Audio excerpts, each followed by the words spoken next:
Okay, so would you like to tell everybody what we're talking about this week? I sure will. We're going into the political thriller genre, somewhere new for us. It's 1974, and more specifically, it's an American political thriller called The Parallax View. Stars Warren Beatty, Paul Prentice, Hume Cronin, produced and directed by Alan J. Pakula. He's a very accomplished director. More about his work later. It's a mixture of politics, suspense, paranoia and conspiracy. Absolutely. And the synopsis is basically a story concerns reporter Joe Frady investigation into a secretive organisation, the Parallax Corporation, whose business is political assassination. So I think we've both seen this one. Both seen it before. It's quite a famous movie, probably a bit of a forgotten movie. I totally agree. But quite famous because of, mostly probably because of Warren Beatty's association with it. Yep. Obviously a massive star, especially when this came out, like a top 3 Hollywood get for anybody. Yeah. But it's definitely a bit of a forgotten gem now. I agree. It's highly regarded but seldom seen, and there's a real political commentary on America at the time. I think one of the strap lines for it was as American as apple pie when it came out, which is quite damning, really, when you see the content. Strangely, I would say it's probably of his 3 big ones, probably Pakula's least known. You'd have maybe Cluter's number 1, or maybe is this the Paranoia trilogy you're saying? Or maybe All the President's Men. Yeah, but this is definitely the forgotten. Of the 3, this is the most forgotten, I think. I agree, but arguably probably one of the best. most. Probably the best. Yeah, I think so. It's got that incredible atmosphere, and it's very intelligent. I know that the others involve sort of the press and reporting, and again a real life story with All the President's Men, but this one seems to have a very much more sinister feel to it. Lot darker, I think. Yeah, and it tackles things where the others are excellent in their own right. They're still films that resemble others, perhaps, whereas this tackles it from a completely different direction. That sort of blindsides everyone, including the viewer, which, and we'll get onto it later with the comparisons, nothing else really does that in this way, which is why it's obviously so good. Cast, generally speaking, is not particularly deep. No. There's a lot of obviously good character actors, career character actors. Yeah. You've obviously got a superstar in there, in the lead. Yeah. Surrounding him, familiar faces, but not big players. No. Lots of bit part actors. Yeah. I saw a couple of names pop up there on the credits. There's Stacey Keach Sr. He's the dad of the actor of the same name, obviously, who was in Mike Hammer, the TV series. It was his most prominent role. Other people, I think you've probably got the same. Paul Prentice plays the reporter Lee Carter. Yeah. Hume Cronin is his boss, Bill. Austin Tucker, William Daniels. And there's a chap who turns up a bit later on playing the senator. And he was in Dallas. Yeah, Jim Davis, is it? Yeah, I think he was Jock Ewing or something. That's right. In Dallas. Yeah, and Bill McKinney's in there as well. Oh, yeah. With his very recognisable face. Yeah, but he doesn't say a word. No, he doesn't say a word. He just appears in the back of scenes. Yeah, we've seen him before, giving him that sort of up to no good grin that he's got. Yeah, I mean, he's in the first frame. Yeah, and he appears at the top of the restaurant. Throughout at the top of the restaurant. Yeah, and he appears throughout, doesn't he? He keeps popping up when they need things done. Yeah, it's almost like sort of a character reference, isn't it? Where there's something going on, and he's got that wry sort of I'm up to no good look about him. And they obviously needed an actor with a recognisable face, who's immediately associated with trouble. pretty much, and subterfuge. And he's great at appearing in the back of various scenes, like you say, just looking like he's up to no good. He does. Obviously, he's in the initial assassination in the very, very first frames. Yep. He puts the bomb on the plane. Yes, he does. Yeah. I think he's involved at the end. He's always there, isn't he? Yeah, constant. Sort of one of those sort of themes that runs through the whole thing. As constant as the people that he's ultimately he's sort of the for Joe Brady. So and despite the fact there's not massive depth in terms of their careers in the cast, I think they're all excellent, right down to the smallest parts. Jack Younger, the sort of reference point when he tries to get into Parallax, is great. Yeah. his editor at the paper is great. Yeah. And throughout it helps that they're not hugely recognisable in the fact that it adds to that level of realism to the whole thing.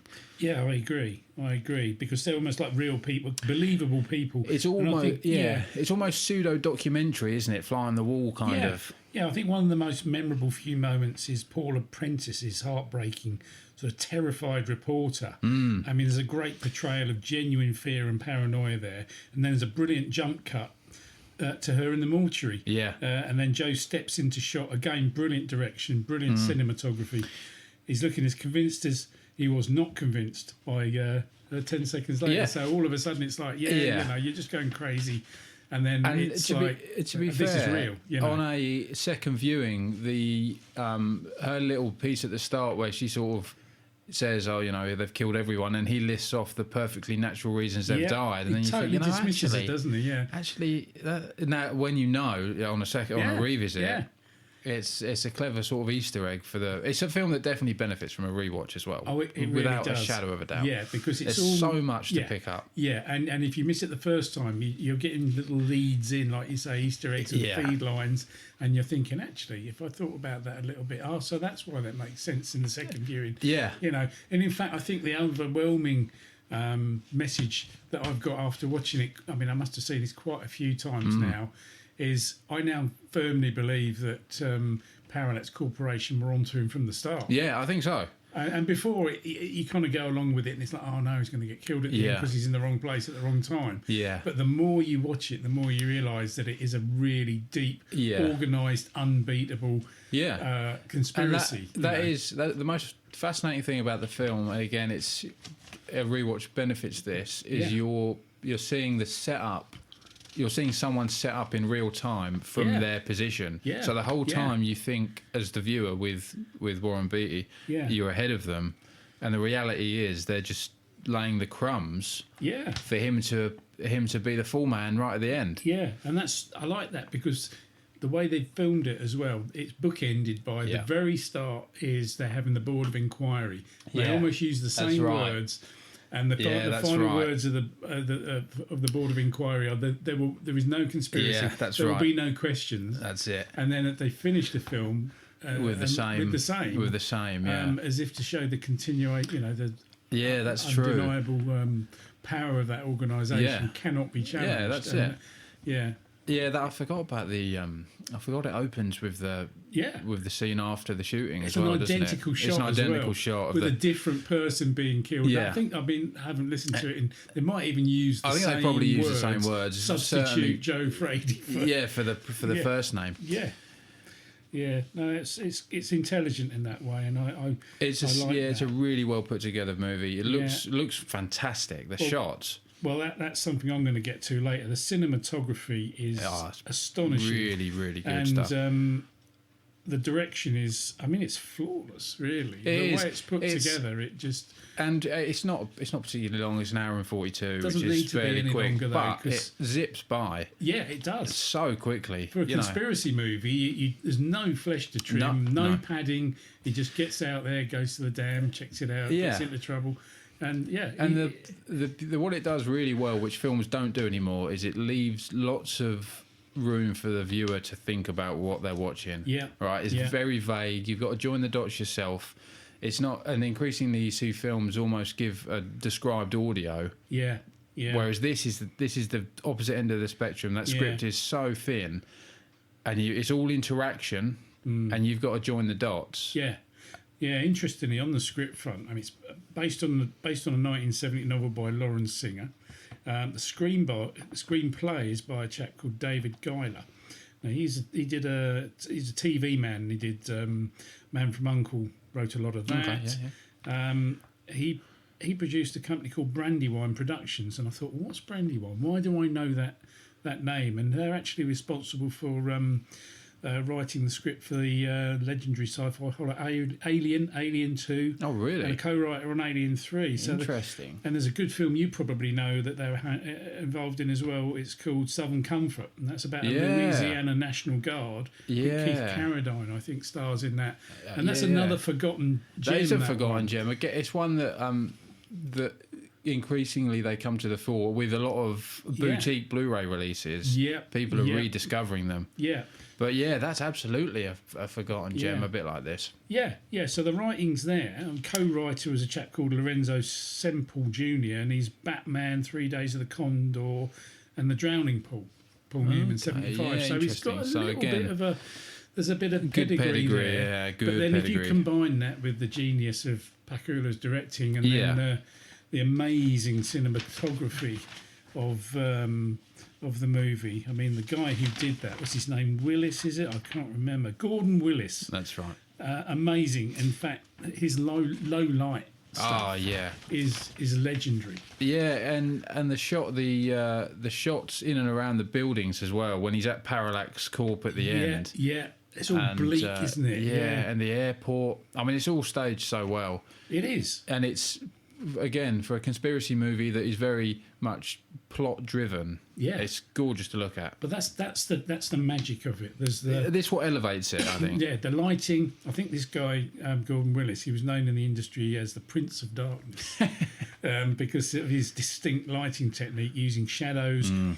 You're often not allowed to see the character's eyes. Yeah. Beatty and I think a lot of the other characters are filmed from a real distance. Yeah. The architecture is really oppressive. It makes you feel really small in a massive architectural surrounding. So it really unnerves you, really makes you feel uneasy. Yeah, it does. And it's designed just to knock you off kilter and then hit you with a twist in the story you're not ready for. Yeah, so. And you've alluded to it as well. It's a really, and this is across the board with the story and the score, which is quite minimal but eerie, and the cinematography. It's almost flawless in the way it's put together as a product, as a package, in a movie that could so easily be sort of a silly little conspiracy film. But it goes the total opposite way. It's deep, isn't it? Really deep cut. Unsettling realism. Absolutely. And still, much like some movies we've done in the last weeks as well, still extremely relevant. Yeah. You know, starkly relevant. Like The Running Man, I think 2-3 weeks ago. Yeah.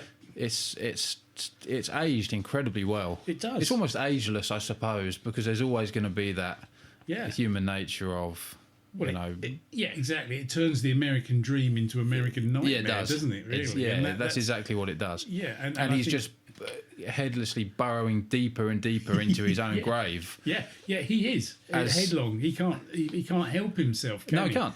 And as a viewer, you're looking at it thinking this isn't going to go well for but as a first time, you're sort of thinking, you're just intrigued, aren't you? You're almost intrigued with him. Well, apparently they wanted him to be a policeman in the original draft, and it might even be in the book, and they changed it to a reporter to give him a little less authority and more vulnerable.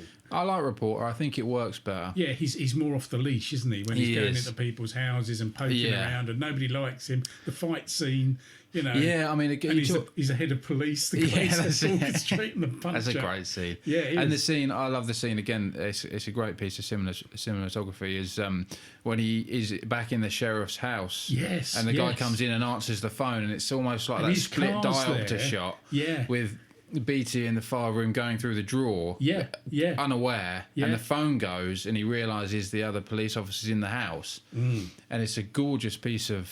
And then you see him sneak round the back of the house, don't you? Yeah. Really. And it unfurls because he gets a phone call and he says, well, his car's here. Yeah, that's it. And that's the guy that he's overpowered that's right. to get to the place. He's taking his car there and he's saying, well, where is he? And you know, but the policeman who's there, who's corrupt, doesn't know.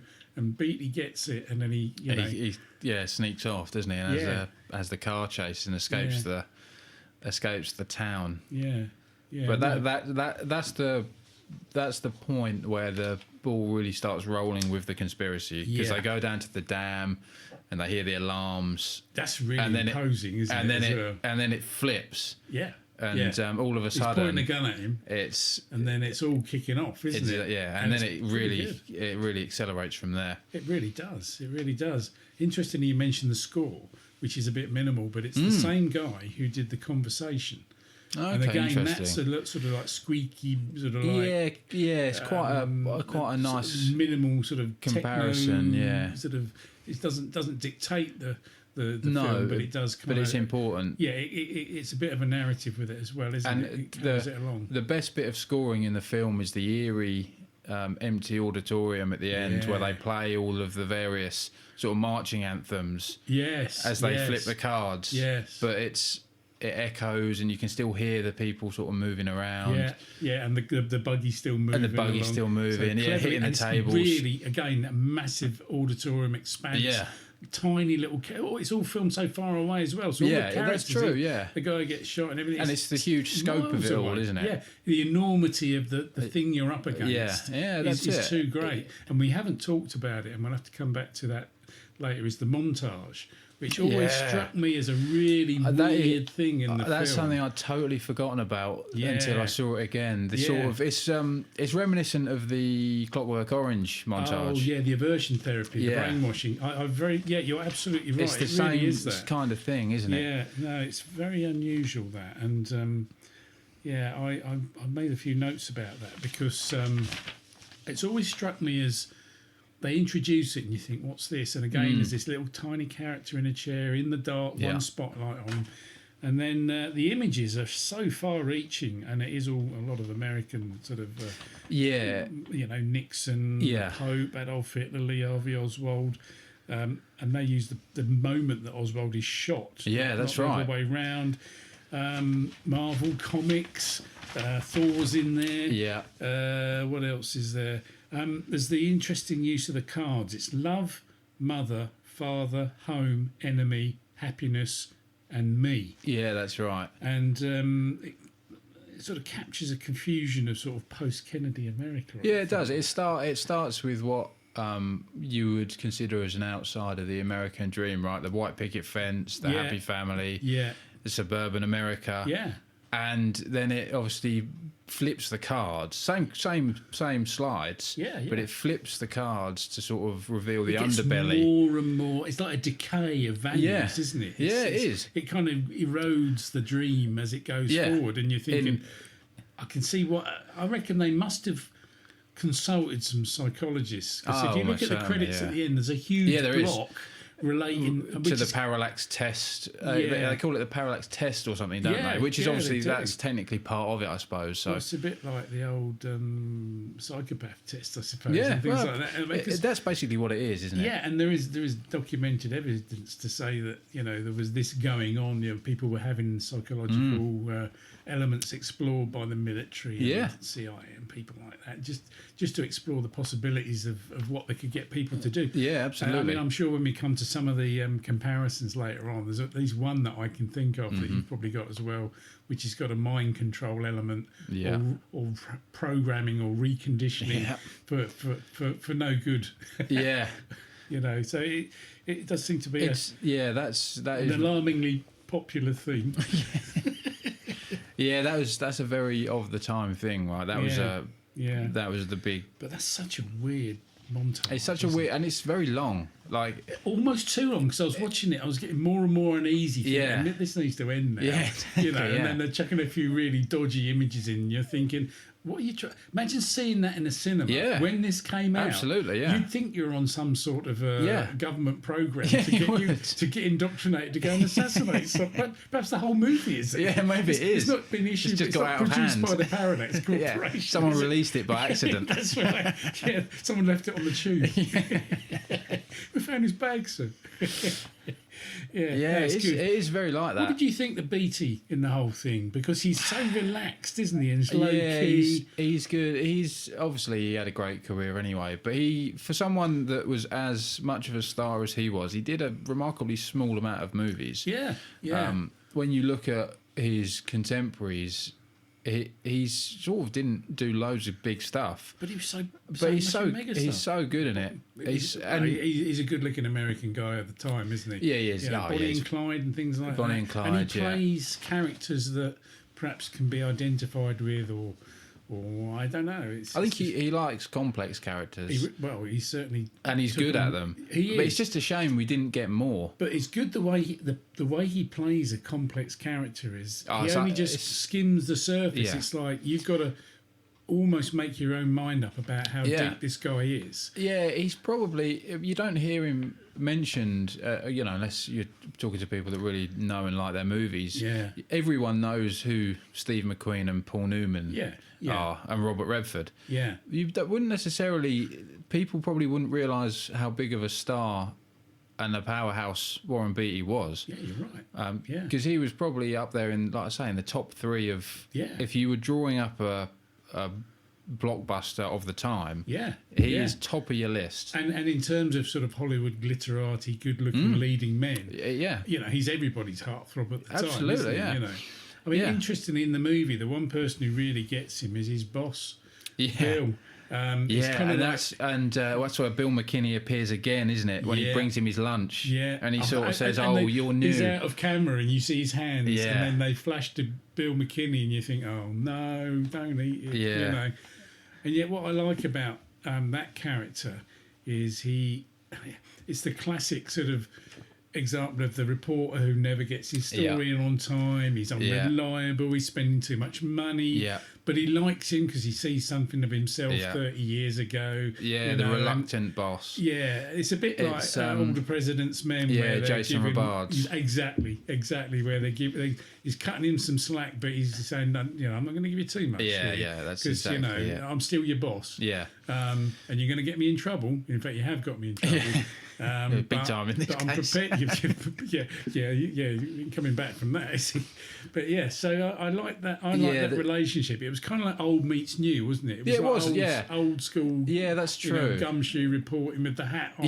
That's it. And in fact, interestingly, the character name for Joe Frady. Now that's really unusual because you've got Joe Friday from Dragnet.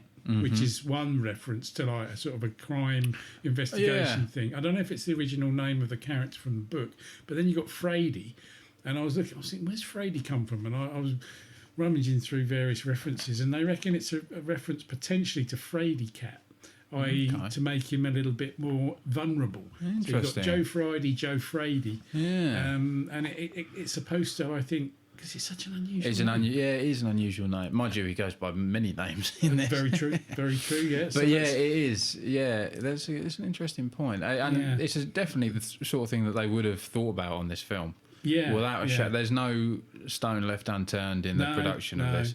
No, you're quite right. And Frady kind of...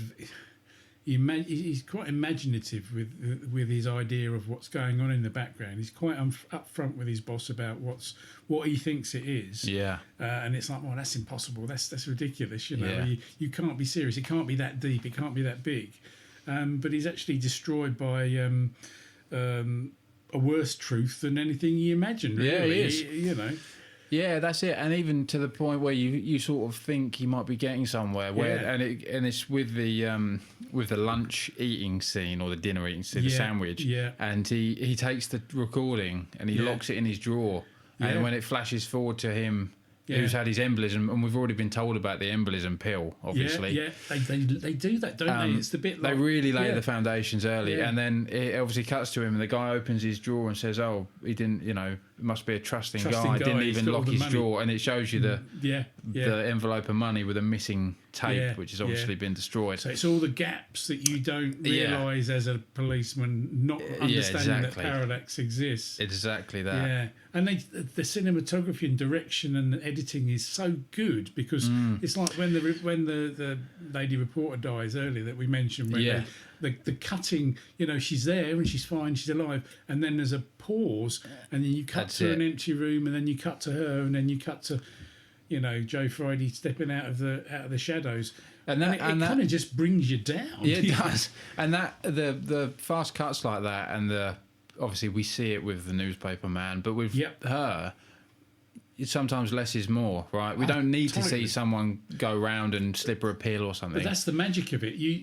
When you oh my God, she's dead. Yeah, and even I suppose even it's the with secrecy of it, even with the newspaper man, we join the dots at that point, right? We've heard in the first 15 minutes about the embolism pill. That feigns a heart attack. Yeah. And then we see it. So we're given a window. And we sort of join the dots, right? Because the police think he's just had a heart attack. Yeah. and he's left his sandwich. So we're almost like a voyeur watching Joe walk into trouble, not realising what he's in. I know he's a smart guy, but he doesn't realise how intricate this system behind him is. And that's the whole thing. And not until the last 2 minutes do you realise he's in too deep. Yeah, and he's walked into the trap. That's how they finish it, isn't it? Yeah. With that walking into he's walked the doorway. into the trap. That's kind of symbolic, isn't it? And then it's all over. Yeah, and the guy he appears walks into a big white square. Yeah, and then he just steps in and shoots him. Yeah, and it's kind of like a realism. He's walking into a sort of a realization of the light bulb moment. For want of a better description, and then bang, it's too late. As usual. Yeah, the whole final scene is so eerie when all of the various Parallax people sort of appear on the gantry and file out one by one. Yeah, yeah, and they're leading him into that doorway. Yeah, the whole film is leading him into his face. It's filmed in real darkness. You can't see the faces. You know it's them. Yeah. You know it's Parallax people, but you don't actually see the faces. You it's just like sort of a shadow leading him into trouble or his ultimate death. Yeah, that's absolutely it. But beautifully done. And that's fantastic. not Jack Kirby. It's Willis again, isn't it? Yeah. The cinematographer, fantastically done. In fact, it sticks in the mind. Having seen it a few times, that's what I think really works in the movie. Yeah, it does. It's very interesting. Yeah, even if you took nothing away from it as a film, you didn't enjoy it for whatever reason, you couldn't go away and say it wasn't a great looking movie. No. And an interesting title, because I thought, what is a parallax view? Is it a real thing? So I looked it up. Did you look it up? I didn't look it up. Oh, I'll tell you what it is then, shall I? So what is a parallax view? It is the apparent shift in an object's position caused by a change in the observer's point of view, often used to measure distance. So it signifies perspective effect. Yeah, sure. So I suppose if you've got a deep perception or you've got an understanding of, or you think you've got an understanding of how something looks, when you shift your position, it changes. It looks totally different. And another smart title. Yeah, clever great title. So, it's one of these films of the time that are trying to be and actually succeed in being pretty intelligent. Yeah, agreed. Really, and it's a film that I don't think anyone would make today, or even attempt to make. No, I think they'd be too much trouble from the powers that be. I think you're probably right. Sort of litigious kind of situation. Yeah, and there's too close to the truth. And there's a few, and I've again we'll come to them in our sort of watch with part. There's a few films like that, and you think, how on earth did anyone greenlight this? There's got to be some semblance. I mean, there's obviously no parallax, well, hopefully not, but there's got to be some semblance of truth in little bits of the film that go a little close to the bone. Do you think it's a little bit of a the obvious thing that springs to mind is things like the CIA and things like that, and the covert? Because I know Warren Beatty campaigned for Robert F. Kennedy in '68, and Kennedy's assassination apparently was an inspiration for this story. So, interesting. There's things going on. I mean, it's a pretty crazy time in American history. Absolutely. Very fluid. Lots of things changing. Lots of shock horror. Yeah. World being a changing place at that time. Yeah. But it did make me wonder. This seems to be the golden period from probably the mid to late 60s to the mid 70s, where there's a lot of movies with good actors, directors, people in the industry associated with them, good financing. Yeah. That really seem to go for a politically charged story. But that's what's so good about it. Yeah, absolutely it is, and it's so unique. Yeah. Well, that's interesting because my wife had never seen the film, and I said because it's an old movie. It's 74, I think, isn't it? And she was captivated by it. She said it's such a smart, good-looking film, and I can't believe it was made when it was. No, other than the way people were dressed and the obvious giveaways, but the story and you watch a modern-day conspiracy thing on BBC or Netflix. And there's threads of this, not as dark, I hasten to add, and not as unpleasant. No. But it really has held its own, and it still stands up as one of the best. It's of its probably genre, it's I right think. at the top of the tree for But the genre. seldomly not seen enough, and maybe that's because it's too No, close to realism. I don't know. Yeah, you don't see it. It's not like on anywhere, is it? No, you have to go looking. You for have to it. go looking for it. Yeah. No, it's interesting that, and I highly regard it as a movie. So, should we move on to our standout performance? What do you think? Because I think we've covered pretty much everything. There's lots you could argue for in there. Probably it's got to be Warren Beatty, really. Yeah, that's the actor I've got. But I do like, like you say, Paul Apprentice, and I like Bill McKinney popping up in his little role, and I like the.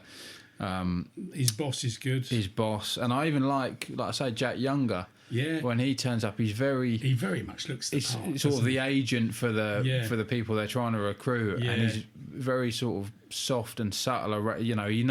He's based on his test results. He thinks trust him, Joe. He knows how volatile he's meant to be. Yeah, and he's obviously grooming him to go and even take when he these comes roles. up with that backstory, which paints him in a really quite unfortunate light. Yeah, and he flips it on him, and he's like, "This is okay. These things happen. You're what we're looking for, and don't worry about it."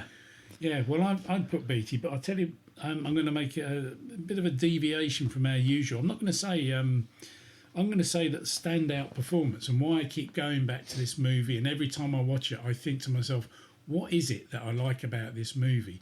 And it's the way it looks. So I'm going to say standout performance is Gordon Willis for his cinematography. Yeah, why not? Because, I mean, he's not on screen, but he is his presence and his touch. You could argue he's the screen. most important part of the production. I mean, the way that film works and the way whenever I watch this, and I've seen it a few times, I'm always massively impressed with how it leaves me feeling cold, and a little bit sort of detached, and the way it delivers the story. And as you say, it's a short film, but you get so much atmosphere and feeling in, and it's all pretty much done by the shadow play, the lighting, the cinematography, the editing, the cutting. I mean, the director, fair enough, he takes a lot of credit, probably is one of his best. But I think the standout performance is the cinematography and Gordon Willis's lighting. Yeah, I think that's more than fair. Yeah. I think that's an excellent point. He deserves definitely some credit for that, I think. And I've got pretty much the same as you. Bill McKinney with his wry suggestion smile of up to no good. Hume Cronin, his boss. That's right, the boss. Convincing as the enduring boss. I thoroughly enjoyed it. So, always an interesting one. This. What would you pair it with? Well, again, it's a difficult pair. In terms of pairings, I think you've got to go with similar genre, but it's nothing that's going to be the same. Do you know what I mean? No. Nothing like when we've had previously, like Cannibal and the Cannibal Run. Yeah. There is no Parallax View alternative for your second fix. No. It's very much out on its own. What does it remind you of, I think, is the way to view it. Yeah, I think you're probably right. What does it make you feel like watching as a second movie? So I've got, obviously, All the President's Men, same director, same feel. Yeah. And in terms of the political aspect, American political aspect, you've got Manchurian Candidate, the original, and actually I'd like the remake as well. The second one, I was going to say both. Denzel Washington. Good. Yeah, brilliant. Yeah. I mean, I wouldn't want to say it was better, but it's equally good. I would definitely say equally good. Yeah, I agree. Day of the Jackal. Oh, nice one. Yeah, I hadn't got that. Which is it's the assassination angle again, obviously from the other side, but it's still the sort of cloak and dagger thing, from, you see the assassin and all his various little tricks. Yeah. I've got the most similar in terms of, I can't believe it was ever made, is a film called Executive Action from 1973. Yeah. Is that Burt Lancaster? Which is Burt Lancaster, Robert Ryan. Yeah. And it's basically a, hey everyone, this is what it'd look like if the JFK assassination was an inside job, to the point where we're going to recreate all the scenes as well. And apparently Lancaster only made it because of his friendship with JFK and his belief that maybe there was some untold truths about the whole situation, and they ended up making this movie where I can't remember who plays the head sort of untouchable political figure, but again it's another big name, And we see it in real time. He recruits the teams of shooters. They pick one. Yes. They set it up, and it all unfolds. Yeah. Yeah. And then it obviously it climaxes with the assassination. Indeed. Yeah. No, it's interesting. So, yeah, I've got very much. I mean, I listed about 10 movies here that and I immediately wrote down at the end of watching it, thinking, okay, what do I feel like watching next? And it's all the usual suspects. The Conversation, I don't know if you mentioned that with Gene Hackman. Yeah. That's got that cold paranoia feel about it. And that doesn't end well either. One that it did remind me of, but it's from a different era, is the Ipcress File. Oh, yeah. That's a great... Because, yeah. one, it's such a good movie. It is a good secondly, movie. you've got that mind control thing going on, and he's trying to... It's not quite the same. Not as much as $1 Billion Brain. That's true. Yeah, that's even more so. Is that the sequel or is that the third one? I think it's no, the there's sequel, Funeral isn't in it? Berlin, and then Billion Dollar Brain, where that's Carl Malden's creating the brain occupation device. Is that the one where they drive the tankers across the ice? Is that the one? Yeah, that's right. And there's the Russian general, his friend who saves him. Colonel Stock. Yeah, that's right. What a great act. I love Colonel Stock. Yeah. So yeah, Ipcress File. I like that as a comparison. Yeah. And then the other one that popped into my mind. I mean, there's so many, isn't there, Chinatown? But the other one that really sprung into mind that actually I thought, I'm going to have to watch that again. And we mentioned it earlier on this evening when we were talking about something else. Marathon Man, 1976. Now, not necessarily mind control, but it's all this business of a predatory organisation inflicting unpleasantness on somebody who has a secret, and they're trying to find out if it's true. And it had that same sort of feel. It also that's another one that that's another one that escalates with the runtime, right? It really does. Like this, you sort of more and more realise he's in a bit of trouble. Yeah, to say the least. And then is it Scheider is his brother, isn't it? That's right. And he knows what's going on. Yeah. That's right. It's kind of like Hoffman's an innocent. Although not that innocent, but he gets in over his head again, and so does Joe Frady. Yeah, he does. It costs him. Well, actually, it doesn't cost Hoffman quite so much. But no, but that's true. Yeah, that's a more of a Hollywood ending, isn't it? Very much so. Well, he's I think in terms of his star value, Warren Beatty is more likely to get himself shot. I mean, I can think of at least 2 movies where he likes to get shot at the end. Whereas quite spectacularly as well. Well, very much so. Yeah, full of holes. But yeah. So those are the things that I always like to try and write them down when I watch them at the end, and that's sort of like 30 seconds after when you're feeling cold and sort of stripped back by the movie. You'll think, what would I watch now? What has that made me think of? And those are the ones that popped into my head. So how would you rate it? I think it's very difficult to look beyond a perfect score. I think really. Yeah, it's pretty good. I mean, the cinema, beautiful. It's always difficult, but I don't know what you could do to improve it. Really, I totally agree. Direction is flawless. Cinematography is flawless. Yeah. The acting is enough. Yeah. And it doesn't go over the top. There's no superstar performance because that's not what the movie's about. Yeah. The narrative's great. The story's great. Yeah. Leaves you feeling cold, and it's bookended by those two things. It's almost the perfect. It's pretty much perfect, movie. Isn't it? There's not a single moment in there you think, you could have done that differently. It's not a long movie. That's a bit of a shame. There's no padding. There's no padding at all. No. And for what is essentially, whilst it's trimmed back the script, it's pure dialogue, isn't it? There's no action. Yeah, and if you went out the room and came back with a drink, you'd have missed something key. Yeah, absolutely. So don't leave the screen. Yeah, you got to, and for that. But it is riveting. But you don't want to leave. No, do you? It's riveting. You don't want to look away at any moment. As I say from earlier on, when we both watched it, we were like, I can't believe this film's so good. Yeah, I can't believe it's still good. Yeah, it still holds. I think it's pretty much a flawless film. I'd watch it again. Yeah, and absolutely. I must have seen it 5, 6, 7 times. But that you could watch it last night and tonight, can you? Yeah, and and it doesn't get almost old. Second viewing. If you did that, if you watched it first time last night and you watched it again tonight, you'd almost get more. I guarantee there'd be something in there that you missed. I bet there's some stuff in the background, people in the background that you didn't realise were there. Yeah. You almost want to go looking for it. Yeah, it's almost like a game. It's like a puzzle. It is like a puzzle. Yeah. So, what are we saying? Are we going perfect score? I mean, we're going perfect score. My yeah. goodness, I don't we've think never you. done it before. I don't think you can. I don't think you can give it anything but. Yeah, yeah, and I don't want Parallax knocking on the door either. That's So, it, yeah, it's a 10 from me, absolutely. Yeah, yeah, fantastic. Yeah.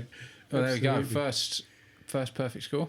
Well done. Yeah, yeah. More to follow, I hope. But who knows? Well, It's going to be well, pretty yeah, good to beat that. Hopefully so. Pretty Yeah. good to beat Well, that. yeah, absolutely. So there we go. Parallax View. Definitely go and watch it if you haven't. You will have to seek out a copy, but they are out there. DVD, Well worth tracking Blu-ray, down. Yeah. or I think Amazon have probably got it for rent and stuff like that. Yeah. And as always, follow us on all the various different platforms we're on, which is pretty much any social network. If you put in Real Redux or Real Redux Pod, we will be there. The biggest ones are probably Instagram and YouTube, but this is also available on Spotify, Apple, Twitter. I think we're on there, and that's pretty much that, I think. So join us next week for another film. Yeah. But definitely in the meantime, seek this out Yeah. and watch it. And our thanks to Parallax for sponsoring. Yeah, that's it. Yeah. Okay. That's the recruitment over.